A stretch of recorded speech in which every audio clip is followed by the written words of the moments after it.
The sound of shattering glass echoed through my mother-in-law's pristine kitchen. I froze, watching helplessly as her prized crystal gravy boat lay in pieces at my feet. The silence that followed was deafening. "Not again, Hannah." Patricia's voice dripped with contempt as she surveyed the damage. "That was my mother's crystal, irreplaceable, just like the serving dish you broke last month." I knelt to clean up the mess, my hands trembling. "I'm so sorry, I just proved once again that you don't belong in this kitchen," she finished, turning to address the growing audience of relatives gathering in the doorway, or in this family, for that matter. It was supposed to be a normal Thanksgiving. My husband, Mike, and I had arrived early to help with preparations, just like every year since we got married 3 years ago.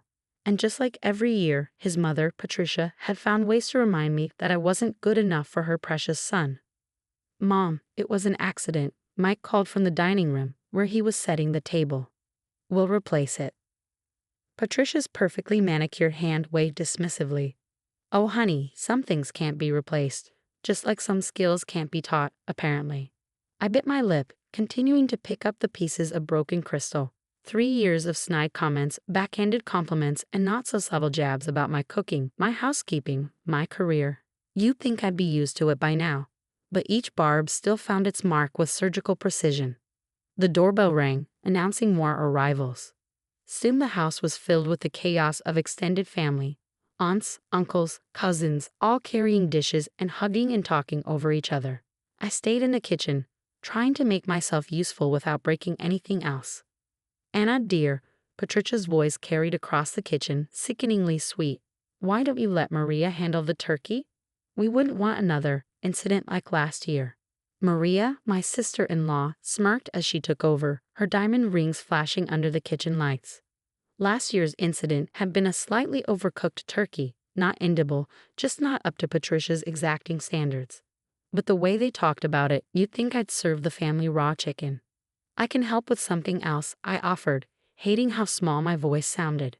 "Perhaps the children's table needs setting," Patricia suggested, earning a laugh from Maria. "Though you might want to be careful with the plastic cups. Even those can be tricky." I caught Mike's eye across the room, silently pleading for support. He gave me an apologetic smile, but said nothing. We'd had this conversation countless times. He loved me, but his mother was set in her ways, and it was easier to just keep the peace. The afternoon wore on, and finally it was time to sit down for dinner. 20 people crowded around Patricia's extended dining table, admiring the spread. Despite my banishment from most of the preparation, I'd managed to contribute my grandmother's sweet potato casserole, the one dish I could make with my eyes closed. "Before we begin," Patricia announced, standing at the head of the table, "I have a small gift for my beloved daughter-in-law." My stomach dropped. Patricia's gifts were never actually gifts. They were always carefully crafted instruments of humiliation, like the beginner's cookbook she'd given me for Christmas or the world's okayest wife apron for my birthday. She pulled out a small wrapped package and handed it to me, her smile not quite reaching her eyes. "Open it, dear. I picked it out especially for you." With trembling fingers, I unwrapped the small box. Inside, nestled in tissue paper, was a baby's pacifier, a bright pink one with the words "Quiet Please" printed on it. "Since you act like such a baby in the kitchen," Patricia announced to the now silent table, "I thought this might help keep you quiet while the adults cook." Laughter erupted around the table. Even Mike chuckled, though he had the grace to look embarrassed about it. I sat there, holding the pacifier, feeling my face burn as tears threatened to fall. But something inside me snapped. 3 years of humiliation. 3 years of trying to prove myself worthy of her precious son. 3 years of swallowing my pride and keeping the peace. Actually, I heard myself say, my voice steadier than I expected, "I have something to share too." I reached into my bag and pulled out an old leather-bound book, its pages yellow with age and stained with decades of cooking spills. Patricia's face went pale. "Where did you get that?"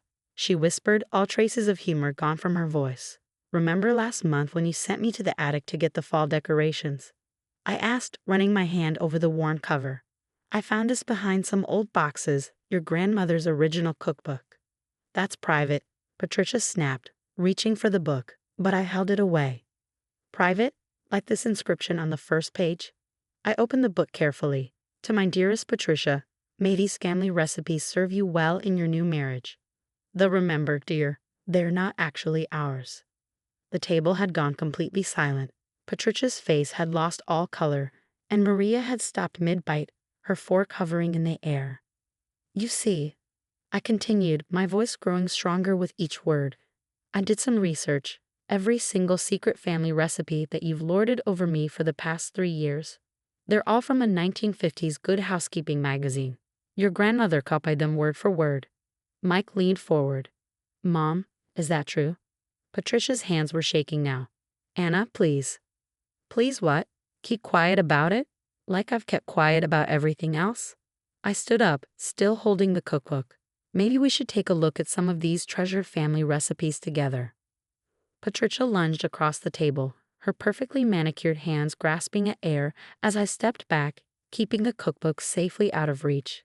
Cranberry sauce sloshed over the edges of its crystal bowl, staining the pristine white tablecloth, a sight that would normally send her into a frenzy.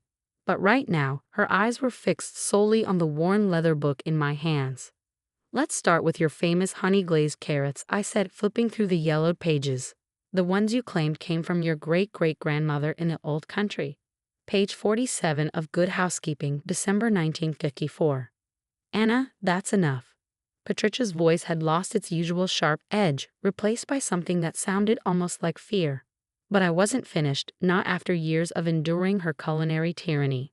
"Oh, and here's your secret dinner roll recipe, the one you refused to share with Maria until she'd been married for 5 years because she needed to prove herself worthy of the family traditions." I held up the magazine clipping that had been tucked between the pages, its edges brown with age. Maria's fork clattered onto her plate. "You told me that recipe was passed down through generations of our family's bakers. I particularly love this note in the margin." I continued, my voice steady despite my racing heart. "Remember to rewrite these in your own handwriting before sharing. Add your grandmother was quite thorough in her deception, wasn't she?" The silence around the table was absolute. Uncle George had stopped mid-chew, his mouth hanging open slightly. Cousin Beth was recording everything on her phone, though she tried to hide it behind a napkin. Even the kids had stopped fidgeting, sensing the weight of the moment. "Mom?" Mike's voice was quiet but clear. "Is this true? Are all your recipes just copied?" Patricia's face had gone from pale to mottled red. "You don't understand," she stammered, looking around the table desperately. "Times were different then. A woman's worth was measured by her cooking, yes," I interrupted. "You've only reminded me of that about 1,000 times. Like when you told everyone at my wedding that it was brave of Mike to marry someone who couldn't even make your grandmother's special meatloaf. The same meatloaf recipe that's right here, printed in the September 1955 issue." Maria had moved to her mother's side, but her eyes were fixed on the cookbook. "What about the Christmas cookies? The ones you make us swear never to share outside the family?" I carefully turned to a dog-eared page near the back. "Betty Crocker, 1952. Though your grandmother did add extra vanilla extract. I guess that's something original, at least." Those magazines, Patricia's voice was barely a whisper. They were just inspiration. I improved upon them, made them my own. "Really?" I raised an eyebrow, turning the book so everyone could see. "Because these recipes are copied word for word, right down to the helpful hints at the bottom of each page." Aunt Susan, who'd been trying to get Patricia's sugar cookie recipe for 20 years, let out a sound that was somewhere between a laugh and a snort. "Well, I'll be damned.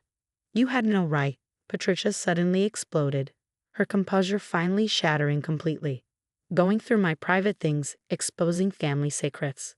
"Family secrets?" I laughed, but there was no humor in it. "Like how you've been secretly sabotaging my cooking for 3 years, moving the oven temperature when I'm not looking, adding extra salt to my dishes while they're resting." Mike's head snapped up. "What?" I nodded. "Oh yes, I caught that on my phone camera last Christmas. I started recording in the kitchen because I couldn't understand why my dishes always turned out wrong. But only at your house." Patricia's mouth opened and closed like a fish out of water. For the first time since I'd known her, she seemed completely at a loss for words. I kept quiet about it because I wanted to keep the peace. I continued, my voice softer now. "Just like I kept quiet about the snide comments, the constant criticism, The little gifts meant to humiliate me. But this, I held up the pacifier she'd given me earlier. This was the last straw. Mike stood up slowly, his face a mask of disbelief. Mom, you've been deliberately ruining Anna's cooking. All this time. Patricia reached for him. Honey, I was just trying to protect you. She's not good enough for. For what? Mike's voice had turned hard. For our family? Our precious cooking legacy that turns out to be nothing but magazine clippings. The air in the room had become thick with tension. Patricia looked around the table, seemingly realizing for the first time that she had lost her audience. Her carefully cultivated image of the family matriarch, keeper of treasured traditions, was crumbling before her eyes. I think, Mike said quietly, taking the pacifier from my hand, that this belongs to you, Mom, since you're the one acting like a child. The aftermath of that Thanksgiving dinner rippled through the family like aftershocks from an earthquake. Patricia fled to her bedroom in tears, while Maria frantically called after her, the reality of years of cooking-based manipulation finally sinking in. The extended family lingered awkwardly around the table, picking at their now cold food and whispering among themselves. I sat there, the old cookbook still in my hands, feeling both vindicated and slightly guilty, not about exposing the truth that had been long overdue, but about ruining what was supposed to be a family celebration. Mike squeezed my hand under the table. You okay? I nodded, managing a small smile. Are you? Honestly, he sighed, running his free hand through his hair. I feel like an idiot. All these years watching her treat you like that, making excuses for her behavior. I should have stood up for you sooner. Aunt Susan cleared her throat, drawing our attention. Well, I for one am glad the truth's finally out. Though I have to ask, that sweet potato casserole you brought? Is that really your grandmother's recipe? I couldn't help but laugh. Yes, actually. Would you like me to share it? No 5-year waiting period required. That broke the tension. Soon, the dining room filled with chatter again as family members began sharing their own stories of Patricia's culinary gatekeeping. Uncle George admitted he'd always thought the meatloaf tasted exactly like his mother's, who'd sworn by Good Housekeeping recipes. Cousin Beth confessed she'd found the same dinner roll recipe in an old magazine at a dentist's office but had been too afraid to say anything. About an hour later, as people were preparing to leave, Patricia emerged from her room. Her makeup had been carefully reapplied, but her eyes were still red and puffy. She stood in the doorway, looking smaller somehow, less intimidating than she had earlier. Anna, she said softly, could we talk? Please? Mike started to protest, but I squeezed his hand. It's okay, I whispered. I need to do this. I followed Patricia into the kitchen, her domain, where she'd made me feel so inadequate for so long. She pulled out a chair at the breakfast nook, gesturing for me to sit. My grandmother, she began, her voice trembling slightly, wasn't a good cook. Not naturally anyway. She worked as a maid for a wealthy family, and they used to mock her attempts at cooking. She spent years collecting recipes, practicing in secret, determined to make sure her children would never feel that shame. She paused, dabbing at her eyes with a monogrammed handkerchief. When I was young, she taught me everything she knew. Those magazine recipes, they became our family recipes because they were proven, reliable. They worked. And yes, we pretended they were handed down through generations because that's what good families had, traditions, heritage. But that's not what makes a family, I said gently. And it's certainly not what makes a good cook. Patricia nodded slowly. I know that now. Or I should have known it. When I saw how much Mike loved your cooking, how you weren't afraid to experiment, to create your own recipes, I got scared. Threatened. Everything I'd built my identity around seemed to be slipping away. So you tried to tear me down instead. Yes, she whispered. And I'm truly sorry, Anna, not just for today, but for everything. Every cruel word, every sabotage dish, every moment I made you feel less than worthy. I sat there for a moment, letting her words sink in. 3 years of hurt couldn't be erased with one apology, but it was a start. I have an idea, I said finally. Why don't we create our own cookbook? A real family cookbook with everyone's recipes, your perfected versions of the classics, my experimental dishes, Maria's fusion creations. No more secrets, no more competition, just family sharing food they love. Patricia's eyes widened, then filled with tears again. But these seemed different from the earlier ones. You do that? after everything. On one condition, I said, pulling out my phone. I'm going to need your real recipe for those dinner rolls. The one with your actual measurements and modifications, not the magazine version. Because let's be honest, yours do taste better than the original. A genuine smile, the first I'd ever seen from her, spread across Patricia's face.